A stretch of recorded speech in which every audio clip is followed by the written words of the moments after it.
Tambridge House Secondary School in West Sussex. Open only to vulnerable pupils and children of key workers, it's much busier than during the first lockdown, with around 100 students attending. Last Monday, a day after Boris Johnson said that schools were safe, he ordered them to close and also announced that exams would be cancelled. For head teacher Jules White, it's been a constant battle to keep up. It's been very difficult. I think everyone and every head teacher has sympathy for the government and the Department for Education in these times of a pandemic, but the mixed messaging, the inconsistent messaging, change after change, U-turn after U-turn has been very, very difficult to deal with. Head teachers, we really know what we're doing. We want our schools to be open where we can. We want to look after vulnerable children. We want to allow the parents of critical workers, they need to work as well. But the goalposts, they seem to change every 5 minutes. We waste time, resource and energy. It's so difficult to manage. And most of all, children and parents are not getting a consistent message either. I mean, I guess if you had more notice, then you could have invested more in online learning, made sure that the laptops were there, made sure that the teachers were equipped to provide it. And as a result, you're having to scramble. That's absolutely right. If you look at just before Christmas, there was the threat of legal action about schools who were thinking about closing because of public health risks. Then over the Christmas, myself and other head teachers, we really busted a gut to try and put in place mass testing plans, which were pretty flawed in the first place. Then just before we go back, we then have to change and move towards children not coming in and online learning. Now at the moment, just in the last week, the Secretary of State has said we're going to trust teachers on exam grades, but at the same time talks about having to use Ofsted to come and check up what we're doing. It's really just bewildering and almost impossible to manage. We know our children, we know our families, and if we're actually trusted to deliver, we will do. We really understand that there is a crisis upon us, and we have to do everything we can to make sure our schools are open when it's safe to do so. Another big call by the government this week was the decision to cancel exams. I was quite interested in the survey results. It shows that overwhelmingly the teachers think that it's right to cancel exams, but actually some comprehensive contingency plans should be in place already. So we should know what the replacement assessment should be. Does that surprise you? We've been asking for contingency plans and a plan B for some time, even before this latest variant came into place. There was a real risk that children were missing too much time in school to have a fair go at a national exam programme. Yet here we are, no plans have been announced, going to consultation again. We all feel that this should have been in place. It is a difficult problem. I think at the root of things, teachers will have to be trusted to give fair grades for all of the exams. Hopefully there can be some sort of external checking or moderation. That may be a way forward to give further confidence to the system. But again, we need to be consulted with, we need to be listened to, we actually know what we're doing, and we really hope the DfE and Ofqual take note of that and we avoid the crisis and the fiasco of last summer. The thing is, everyone wants to trust teachers, of course, but at the same time, you can't help but think that if teachers have complete control over what grades are given, we're going to see some pretty high grades being given out.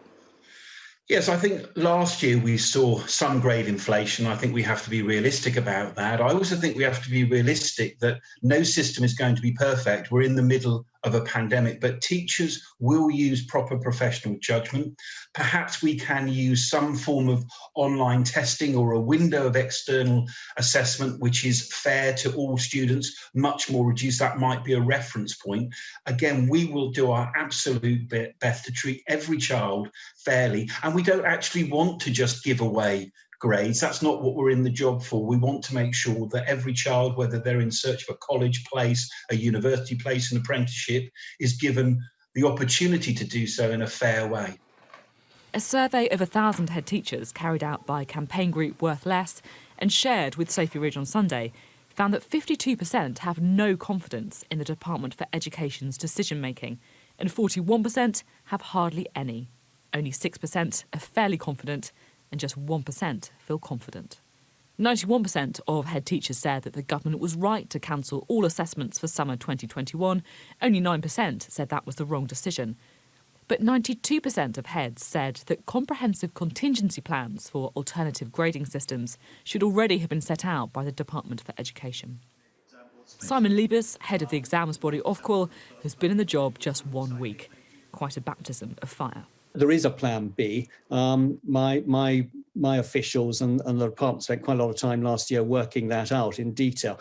But I think one's got to recognise that it's a sort of framework in a sense, because plan B as it's implemented in January is not going to be the same as plan B if it's implemented because exams are cancelled in May. And I think the other thing to recognise is that at the end of the day, people need to feel that the results are fair. We need to have a proper opportunity to consult with parents, with students, with teachers, with schools, with school organisations. How can you make sure whatever replaces the exams is fair and doesn't discriminate against people from less advantaged backgrounds?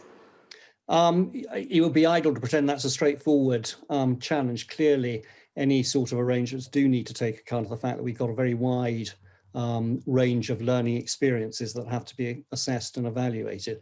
I think there's going to be a big challenge in terms of making sure that the teacher-assessed grades, the methods we use encompass that range of learning, but at the same time, I think they have to reflect actual achievement and actual learning. Some people have had an absolutely appalling experience and lost masses of learning.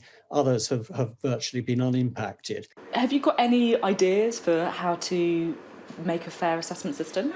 It's already been made clear that the system is going to be based on teacher assessment. The question then is how you make sure that teacher assessment is relatively consistent across the school network. You've got to deal with the reality that there are perverse incentives. There's quite a big grade inflation last year. There's lots of potential for an even bigger grade inflation this year. The reality is that exams aren't always fair. Some pupils will have had a better education than others. Some children will have personal circumstances that mean they do less well at school. But like with so many other things, the pandemic is taking existing problems and exacerbating them. The Prime Minister hopes to reopen schools after the February half-term. That is now looking optimistic. On current evidence, 2021 looks to be just as disruptive as the year before. My piece on schools there. Well, in response, the Department for Education has sent us a statement, and this is it. We know this is a challenging time for schools and pupils, and that's why we're launching a consultation with Ofqual next week on the best options for alternatives to exams to ensure every young person gets a fair grade for their work. Grades will be based on teacher assessment, and support will be provided to ensure grades are awarded fairly and consistently. Every major public health decision we've taken has been guided by the best scientific and medical advice, and we are working to ensure the best possible outcome for schools and pupils.